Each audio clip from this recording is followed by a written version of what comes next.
আসসালামু আলাইকুম ভিউয়ার্স, কেমন আছেন সবাই? আমরা তো আল্লাহর রহমতে অনেক অনেক ভালো আছি আপনাদের দোয়ায়। তো প্রতিদিনের মতো আর একটা ভিডিও নিয়ে আপনাদের সামনে হাজির হয়ে গেছি। একটু আগে একটা ভিডিও দিছিলাম, সরি কিছু মনে করবেন না, কপিরাইটের কারণে ভিডিওটা ডিলিট করতে হয়েছে। তো যারা আমার ভিডিও দেখেন সবাইকে অনেক অনেক শুভেচ্ছা ও ভালোবাসা রইল। মেয়ে বেড়াতে গেছিল, তো আসার সময় মেয়ে একটু ভিডিও শ্যুট করছে। যাই হোক, আমরা মিমের বাড়ি যাব। যাওয়া নিয়ে আপনাদের দুলাভাই বলতেছে যে কাজ আছে, কাজ টাজ গোছায়। আমরা তো এর আগে রেডি হয়েছিলাম ব্যাগ প্যাক করে, কিন্তু কাজ একটু সমস্যার কারণে আমার বোনের ছেলে অসুস্থ ছিল, এই জন্য যেতে পারিনি।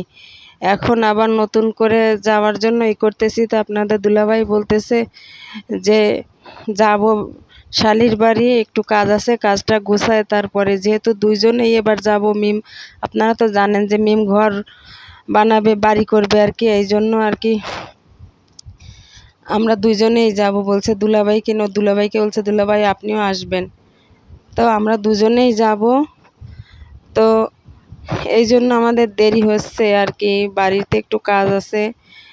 কাজটা রেডি করে, যেহেতু আগে আমি একা গেছিলাম, এখন দুজনেরই যাওয়া লাগবে, এই কারণে আমরা যেতে পারতেছি না। মানে একটু কাজটা করে তারপরে যাব, সব কিছু ঠিকঠাক করে রেখে। আর মেয়ে বাচ্চা মানুষ, ওর পরে তো সব কিছু রেখে যাওয়া যায় না। তো আপনারা অনেকেই কমেন্ট করেন আমার বাড়ি কোথায়, ঠিকানা কোথায়। আমার আপা ভাইয়া যারাই আমার ভিডিও দেখেন, আপনাদেরকে অনেক অনেক ধন্যবাদ। কষ্ট করে আমার ভিডিও দেখেন এবং কমেন্ট করেন। যে আমার দুইটা বাড়ি, একটা বাড়ি শ্বশুর বাড়ি হলো বরিশালে, আর আমার বাবার বাড়ি হলো খুলনাতে। আমার আব্বা যেহেতু মারা গেছে, জায়গা জমি ভাগ হয়ে গেছে, এই কারণে আমাদের এখানে দেখাশোনার জন্য তো লোক লাগে। আমাদের সবাই ভাগযোগ করে জায়গা জমি নিয়ে গেছে। আমি আমার বাড়িতে, এখন আমার বাবার বাড়িতে যে জায়গা পাইছি, এখানে অল্প সামান্য কিছু ঘর দরজা করে এখানে আসি আর কি, কিছু ভাড়া দিয়ে আর কিছুতে আমরা থাকি, এই আর কি। এই জন্য আমরা দেশে থাকি না, দেশের বাড়িতে আমাদের বাড়ি আছে। আমাদের পিছনের ভিডিওতে দেখবেন, যারা আমার ভিডিও দেখেন তারা তো জানেন, আর যারা নতুন ভিউয়ার্স তারা দেখবেন আমার পিছনের ভিডিওতে আমার দেশের বাড়ির ভিডিও দেওয়া আছে। অনেক সময় হয় কি, একদিকে সংসার, আমার যেহেতু একটা সন্তান, একটা মেয়ে, আমার ছেলে নেই, সেহেতু আমাদের দুজনকেই সব কিছু করতে হয়। আর মেয়েটারও তো বয়স কম, এই জন্য দুজনকেই সব কিছু মেনটেন করতে হয়। আর একজন তো আর একা থাকা যায় না এক জায়গায়। যে বাড়িতে আমার শাশুড়ি আছে, আমার ননদ আছে, ওনারা থাকে, আর আমরা হলো এখানে থাকি। ননদ যেহেতু বাড়ি করবে আমার পাশেই, তা বলছি যতদিন আপা আমরা বাড়িতে না আসি আপনারা এখানে থাকেন আর ঘরের কাজ আস্তে আস্তে করেন। আর আমার শাশুড়ির তো একজন দেখার মানুষের প্রয়োজন আছে, এই জন্য আমার শাশুড়ি আমার ননদকে নিয়ে ওইখানেই থাকে, আর আমরা খুলনাতে থাকি। আমাদের এখানের কাজ শেষ হয়ে গেলে আমরা হলো বাড়িতে চলে যাব।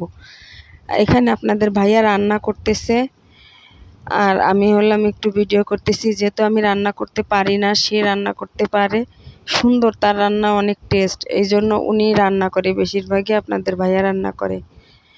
যাই হোক, এখন উনি তো কোনো কাজ টাজ করে না, অসুস্থ আপনারা জানেন, এই জন্য ঘরে থাকে। আমিও করি, আমি সব গুছাই দিই, আপনাদের ভাইয়া শুধু রান্নাটা চড়াই দিই, এই আর কি। আর মিমের বাড়ি যাওয়া নিয়ে, মিমের বাড়ি আমরা অতি শীঘ্রই যাব, আমাদের জন্য দোয়া করবেন। আর ওরাও যেন ভালো থাকে, ওরাও ওদিক গুছায় নিক, আমাদের এদিকে হোক মেয়ের আবদিয়ার জন্য। আবদিয়া শুধু ফোন দিলে বলবে আন্টি আপ্পা না, কবে আপ্পে, কবে আপ্পে, এইগুলো বলে। ইকরার সঙ্গে সেদিন কথা বলছে, আমি আমার ময়না ডাক দিছে আর হাসিয়ে দিছে সে ভিডিও কলে। কি যে পাকা হইছে রে, মাশাল্লাহ। আল্লাহ ওদের দুইটা বোনকে সুস্থ রাখুক। বাচ্চারা যদি সুস্থ না থাকে, তা বাবা মাও সুস্থ থাকে না। বাচ্চারা সুস্থ থাকলে সবারই ভালো লাগে আর কি। যাই হোক, ওদের মেয়ে দুটার জন্য দোয়া করবেন। আর মান্নাতেরও জ্বর দেখলাম, আল্লাহ ওকেও সুস্থ করে দিক। সাবিনারও শরীরটা ভালো না, আল্লাহ সবাইরে ভালো রাখুক, সুস্থ রাখুক। আর আমরা গোছায় গাছায় আল্লাহর রহমতে, যদি আল্লাহ কোনো বিপদ আপদ না রাখে, তাহলে অতি শীঘ্রই চলে যাব আমরা ওদের ওখানে। অনেকে বলেন যাবেন যাবেন, যান না। হ্যাঁ যাব, কাজে থাকি তো, একটু সংসারে কাজ থাকে, ঝামেলা থাকে, এই কারণে আর কি যাওয়া হয়ে উঠছে না। তো ওরা ওদিক দিয়ে রেডি হলে আমরা এখান থেকে চলে যাব। আপনারা আমাদের জন্য দোয়া করবেন আর ভালো থাকবেন। এখানে তরকারিটা মশলাটা আপনাদের ভাইয়া ভুনা করে নিচ্ছে মাংসটা দিয়ে। এবার মাংসটা ভেজে নেবে। আগে এখানে আলু ভাজা আছে আর এটা মাংস ভেজে তারপরে হলো রান্না করবে। তা দেখতে থাকেন। আপনাদের সবাই যারা আমার ভিডিও দেখেন সবাইকে অনেক অনেক ভালোবাসা ও দোয়া রইল। আপনারা কষ্ট করে আমার ভিডিও দেখেন, কমেন্ট করেন, আপনাদের সময় আমার পিছনে ব্যয় করেন। আপনাদের অনেক অনেক শুভেচ্ছা, শুভকামনা ও ভালোবাসা রইল। আমার যেহেতু একটা সন্তান, দুইটা সন্তান না, আমার জামাই আমার ছেলে। তো আমার ছেলের জন্য আপনারা দোয়া করবেন আর আমার মেয়ের জন্যও দোয়া করবেন। আল্লাহ যেন ওদের দুজনকেই ভালো রাখে, অনেক মিলমিশ দিয়ে মানে যেন চলে ওরা। ওর শ্বশুর শাশুড়িও ওকে অনেক ভালোবাসে। আমার মেয়ের শ্বশুর শাশুড়ি আমার মেয়েকে আল্লাহর রহমতে অনেক ভালোবাসে। ও যে অল্প বয়সী বাচ্চা মানুষ সেরকমভাবেই ও শ্বশুর শাশুড়ি করে। আর এখানে আপনাদের ভাইয়া এই যে আমি ওই পাশে একটু গেছিলাম রান্না চুলার পরে দিয়ে, তারপরে আমি আমার সংসারে কাজও গুছাইনি। অনেক সময় কি রুটি ভাজতেছি, রুটি চুলার পরে দিয়ে কারেন্টের চুলা যেহেতু, এদিকে এসে বিছনা পরিষ্কার করি, অন্য একটা কাজ করি। যেহেতু আমাদের টাইম কম, অনেক কিছু করতে হয়, সারাদিনে তো কাজ কম না, বসেও থাকা যায় না। আর আপনারা তো দেখেন আমাদের 10 মিনিটের ভিডিও, 12 মিনিটের ভিডিও, এমনকি 15 মিনিটের ভিডিও, কিন্তু এর মাঝে তো সারা দিনে অনেক কাজ থাকে। একটা কাজ নিয়ে তো আর আমরা বসে থাকি না, নানান রকম কাজ থাকে। এসব কাজ করে ভিডিও করতে আর একা একা, যেহেতু ক্যামেরাম্যান নাই, আমার ধরা লাগে, নাহলে আপনাদের ভাইয়ার হয়তো ও একটা কাজ করতেছে আমি ক্যামেরা ধরে আছি, বা আমি একটা কাজ করতেছি ও ক্যামেরা ধরে আছে, এইভাবেই আমরা করি আর কি। স্ট্যান্ড একটা কিনছি, তাই স্ট্যান্ড আমার দ্বারা ভালো লাগে না, আমি একটা লম্বা একটা স্ট্যান্ড কিনবো ইনশাল্লাহ সামনে, যদি আল্লাহ আমার তৌফিক দেয়। আপনারা যদি পাশে থাকেন, আপনাদের সাপোর্টের কারণে আমি এত দূর এগিয়ে আসছি, আগাতে পেরেছি। আপনাদের সহযোগিতা আমার একান্ত প্রয়োজন। এখানে মশলাটা ভুনা করার পরে আপনাদের ভাইয়া মাংস ভুনা করার পরে চালটা দিয়ে দিয়েছে।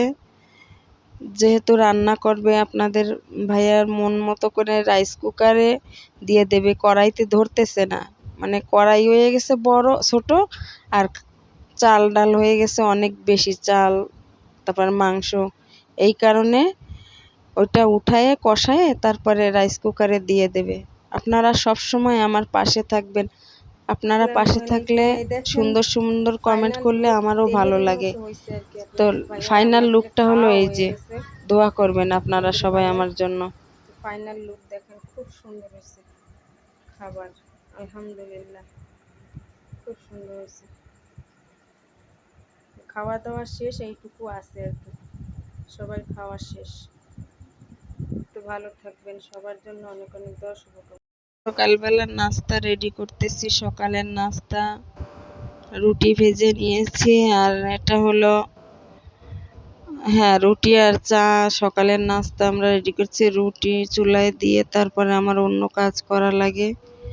তো দেখতে থাকেন। নাস্তা রেডি করার পরে আটাটা সেদ্ধ করে নিয়ে রুটি ভেজে নিয়েছি। আর কারেন্টের চুলা তো সমস্যা হয় না, রুটিটা খুব সুন্দরভাবেই ভাজা হয়।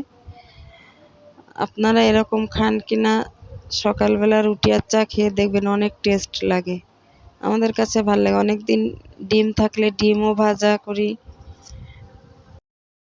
দিন এক এক রকম মানে করি। কোনো দিন ভাজি করি, ডাল ভাজি করি, কোনো দিন আলু ভাজি করি, কোনো দিন পেঁপে ভাজি করি, কোনো দিন শুধু ডিম তাই ভাজা করি, কোনো দিন শুধু চা আর রুটি খাই।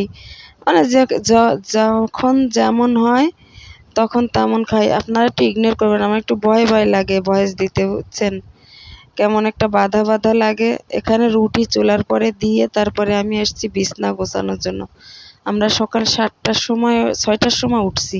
আপনাদের ভাইয়া উপরে গেছে, আর আমি হলো রুটি ভেজে তারপরে হলো নাস্তা তৈরি করে চুলায় দিয়ে, আর এখানে বিছনাটা গুছাই নিচ্ছি। ভাবছি ও যেহেতু ঘুম থেকে উঠে গেছে আর বিছনাটা আমি গুছাইনি, তো এইভাবে বিছনাটা আমি গুছাই নিচ্ছি। আর হাতের কাজ যা আছে সেরে নিয়ে আস্তে আস্তে, কারণ সারাদিনে তো আমাদের কত কাজই থাকে, এই কাজ সেই কাজ। কাজের জন্য তো মহিলারা সবসময় সংসারের কাজ করতেই থাকে। তো যাই হোক, আপনাদের অনেক কমেন্ট পাই, সুন্দর সুন্দর কমেন্ট করেন, আপু আপনার মতো চালিয়ে যান। অনেক আপা বলেন যে আপনার মতো আপনি কাজ চালিয়ে যান, যে যা বলে। এখন আর কারো কথায় কিছু মনে করি না, কারণ তারাও তো কষ্ট করে আমার ভিডিওটা দেখে, তাদেরও তো কষ্ট হয়, সময় যায়। তো ভালো খারাপ কমেন্ট যারা যেমন করেন সবাইকে অনেক অনেক ধন্যবাদ। এদিকে আমার ভিডিওটা দেখেন যারা, সবাইকে অনেক অনেক শুভকামনা। যাই হোক, ওদিকে আমি বিছনাটা গোছানোর পরে যা রুটিটা দেখতে গেছিলাম যে রুটিটার কি অবস্থা। তো দেখি যে না, রুটির এক পাশ হয়ে গেছে আর এক পাশ হচ্ছে। তো ভাবলাম যে না, সমস্যা নেই, এদিকের কাজটা সেরেই আসি। তো এই দেখেন রুটি হয়ে রুটি গেছে। নিয়ে যাচ্ছি, আমি রুটির রুটি এই চুলার সাইডটা পরে হয়ে দিয়ে গেছে, তারপরে আর ওই সাইড গেছিলাম হলো এই যে রুটি একটা বিছানা হয়ে ঠিক গেছে, করতে, তাই আর এসে দেখি রুটির এক পাশ হয়ে আরেকটা আবার গেছে। চুলার পরে দেব। খুব সুন্দর রুটি হয়েছে।